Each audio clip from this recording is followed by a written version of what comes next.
अब जेल यात्रा की बारी है तो जनता की यात्रा में जा रहे हैं। निश्चित तौर पे मैं कहना चाहूँगा, जब वो सत्ता में थे, जब सत्ता के नशे में थे, तो जनता उन्हें याद नहीं आई।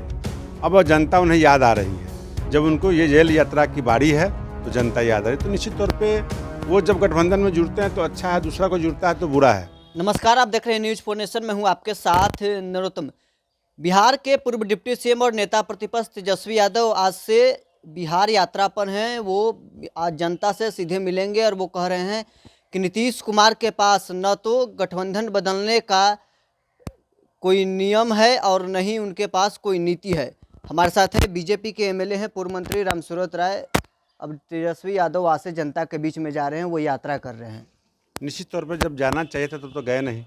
अब जेल यात्रा की बारी है तो जनता की यात्रा में जा रहे हैं। निश्चित तौर पे मैं कहना चाहूँगा, जब वो सत्ता में थे, जब सत्ता के नशे में थे, तो जनता उन्हें याद नहीं आई।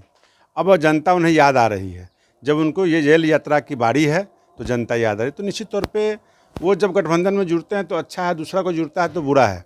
ये उनका नीतिक कोई है ही नहीं, कोई नीति नहीं है, कोई सिद्धांत नहीं है।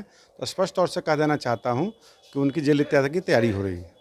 वो कह रहे हैं कि नीतीश जी के पास कोई गठबंधन बदलने का रीजन नहीं है, उनके पास ना कोई नीति है।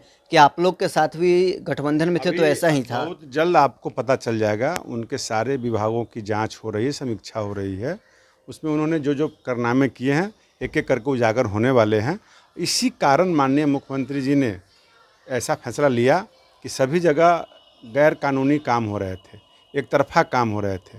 जबकि मुख्यमंत्री जी सुशासन के लिए जाने जाते हैं, सबके लिए जानते हैं। तो माननीय मुख्यमंत्री जी के रीजन में सबका विकास हुआ। और ये जब मंत्री बने, 4-5 बीघा अपने पास रखे, अपने मंत्रियों के पास रखे, तो निश्चित तौर पे इन्होंने दूसरे को काम नहीं दिया।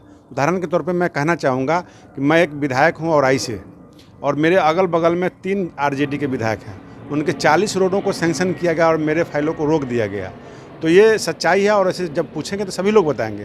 तो एक तरफा काम करना, गैर कानूनी तरीके से लोगों को टेंडर देना, काम दिलवाना, ये सब इनकी प्रक्रिया थी, जिस कारण से माननीय मुख्यमंत्री जी ने सरकार से अलग हुआ और नए सरकार गठबंधन के साथ बनाया है, जो सुशासन बाबू की तरह जाने जाते हैं।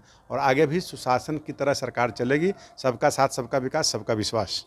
यात्रा से पूर्व तेजस्वी यादव ने बयान दिया है कि हम जनता के बीच में बताएंगे कि 17 महीनों में हमने किस प्रकार से थके हुए मुख्यमंत्री के साथ नियुक्ति पत्र बंटवाया है। ये सारी नियुक्तियां की पेपर वर्क जो भी था वो 2021 में ही तय कर लिया गया था, लेकिन कोरोना काल के कारण काम नहीं हुआ। और जब काम की बारी 22 में आई, तब तक सरकार से हम लोग अलग हो गए।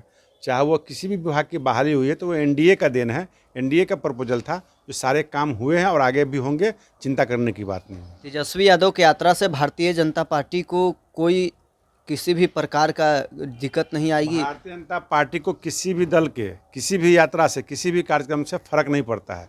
भारतीय जनता पार्टी का एक अपना सिद्धांत है, रूल है, रेगुलेशन है, जिसके साथ वो काम करती है। निरंतर हम 365 दिन राष्ट्र के लिए काम करते हैं।